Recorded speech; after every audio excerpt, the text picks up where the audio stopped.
অনেক সময় ওইটা আপনার জন্য ধ্বংসের কারণ হয়। ফর এক্সাম্পল আমি একটা কথা বলি, একজন ভদ্রলোক, উনি পাওয়ারফুল একজন ব্যক্তি, যাবেন হলো বাংলাদেশ থেকে অন্য আর একটা কান্ট্রিতে উনি যাবেন। তো উনি টিকিট কেটেছেন। তো টিকিট কাটার পরে তার একটা সময়, নির্দিষ্ট সময় 10টার সময় বা 11টার সময় একটা সময়ে তিনি যাবেন। তো ওই সময়টায় উনি বিমানবন্দরে পৌঁছতে একটু লেট করছেন, 10টা মিনিট তার লেট হয়েছে।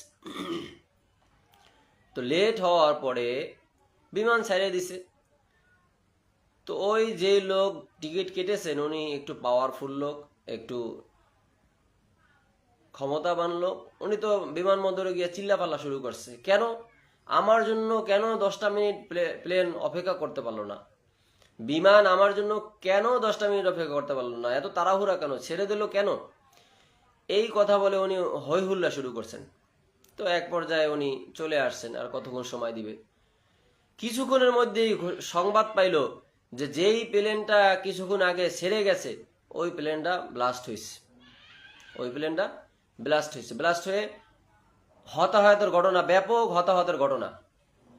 তো তখন উনি বুঝতে পারলো যে তখন উনি ওই বিমানের ওই এয়ারপোর্টে গিয়ে সবার কাছে সরি বলল, ক্ষমা চাইলো যে ভাই তোমাদের কাছে ক্ষমা চাই যে তোমাদের সাথে খারাপ ব্যবহার করছি।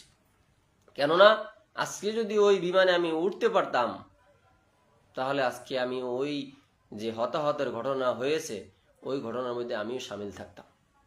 তো সুতরাং যেইটা আমি পাই নাই ওইটাই আমার জন্য কল্যাণ ছিল, এই জন্য তোমাদের কাছে আমি সরি।